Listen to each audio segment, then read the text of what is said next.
Will Robinson here from Robinson's Auto. Welcome back. Today in the shop we have this 2016 GMC Savanna Explorer. Really beautiful, well kept.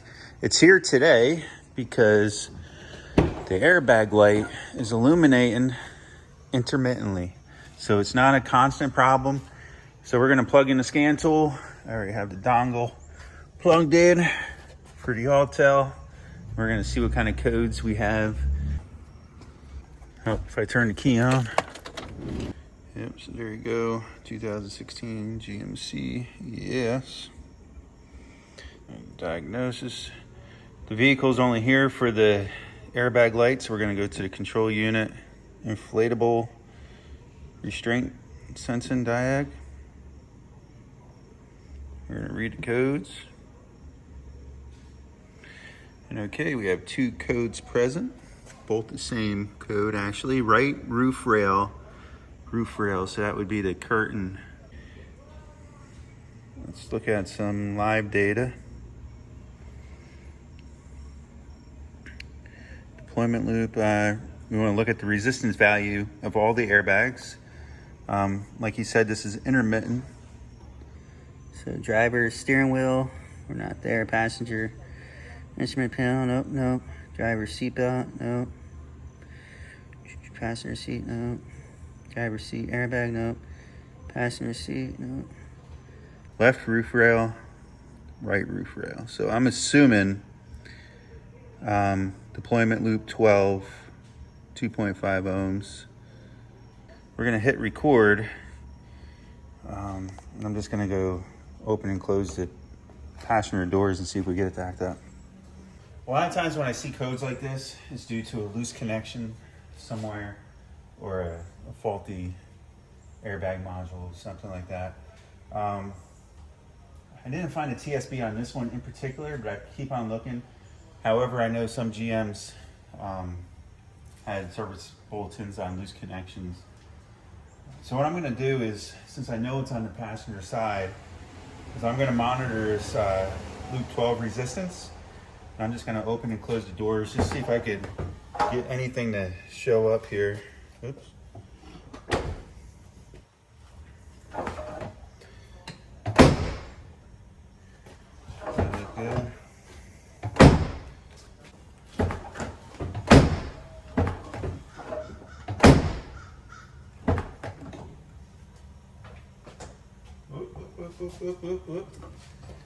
Look at this, guys. We just got a resistance value that went out of spec.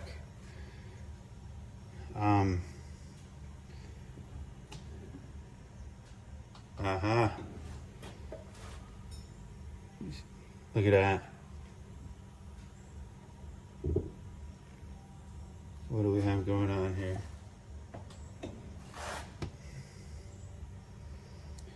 All right. Pretty sure it shouldn't be doing that just by moving this door.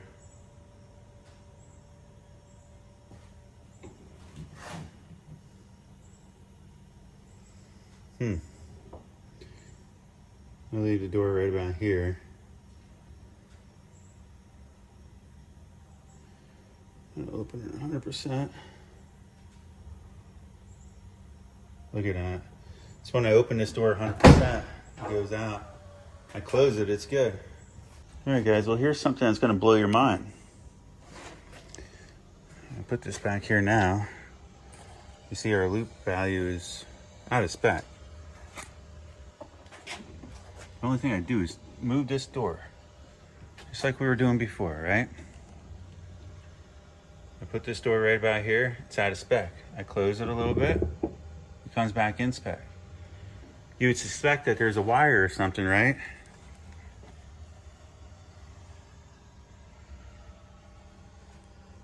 There is no wires going to this door. It looks like it uses a terminal block here. But the only thing I noticed that it does do, when I open and close the door, or when I push on this door a little bit, it flexes this pillar. See that pillar's flexing? As I'm flexing that pillar, you come over here, You see I'm making that go out of spec. I stopped flexing it and it's good. I mean, it's still, the value is still different, still out of range maybe. But if I do that, it goes way out of range. All right, something interesting. Once again, see now we're stuck at 25.5. I think that's just an open read-in. I'm not getting it to go back. And the only thing I did is I came over here and I tapped on this panel. Look at that, I tapped on the panel again. 2.5, I'm gonna tap. 3.8, there you go. So all I'm doing is tapping on this panel right here. So we're gonna open this up and see what's behind this panel. You ever hear the test called the wiggle test? It's an old tried and true test that when we had an intermittent problem, we'd go around and we'd shake the wires and we'd wiggle stuff just to see if we get it to act up. And essentially, the tap test is part of the wiggle test. So it's a tried and true test. So what I'm gonna do, I see that there's two tabs down here. We're gonna take and we're gonna pop them out of each side. Like I said, I don't have very much data on this vehicle. So a lot of this I'm gonna do old school. Just go for it. I got one more on the other side. Same thing. I'm gonna see if I can pull this out. I'm just really curious of what's behind this panel.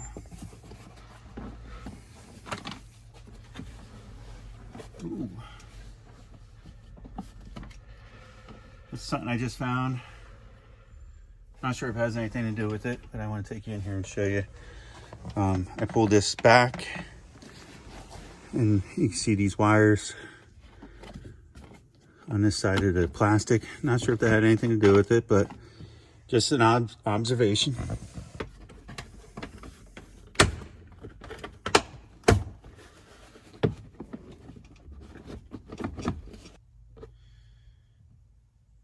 Somebody's been here before. I think I found the problem already. Someone's been behind this panel. Looks like maybe an aftermarket radio or something was put in. I'm not even going to pull this the rest of the way off because I found the problem. But remember how I said, I also found the green wires also down there too. You can tell there's some aftermarket stuff here. If you look up here, look what's also partially unplugged. The airbag curtain that goes up to the top.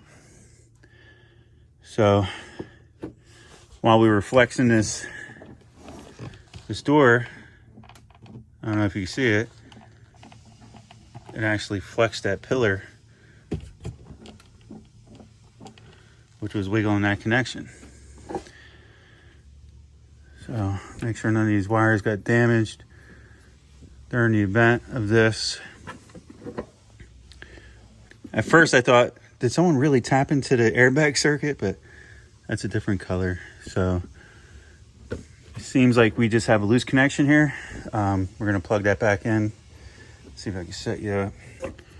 Such a shame. Some of the things I find sometimes on these newer cars, it just surprises me. And then we're gonna take and lock that tab in there. But you know, maybe someone was in here and unplugged it to do whatever aftermarket stuff they had to do. But we'll just do our part. Tuck everything back in there as good as possible. Let's see if we can push these retainer clips back in. Okay. Well guys, I wish that was more exciting, but I really don't think it's gonna be. I think it is what it is. And sometimes you get lucky. Sometimes that's all it is. I'll let them know what I found.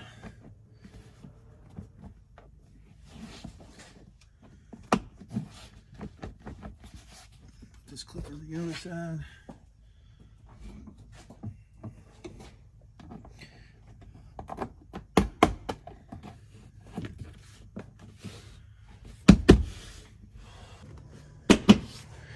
All right, I'm going to turn the key back on and we'll monitor some data.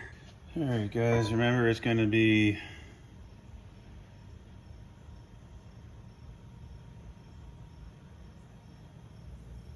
service loop, deployment loop 12. Remember when I pulled the door, resistance value would go through the roof almost every time. No more problem.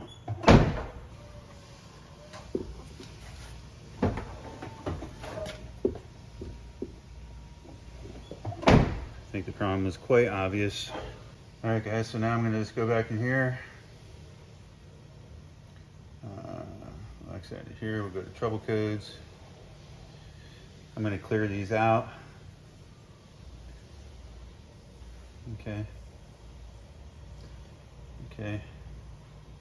We're gonna exit out of here. I'm gonna go back in one more time.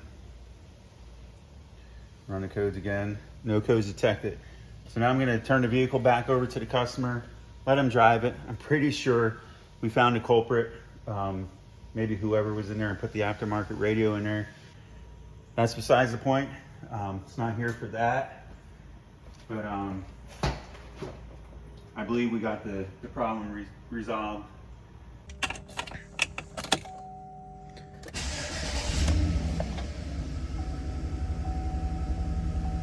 Hey, look at that. No airbag light. Thanks for watching. Stay tuned.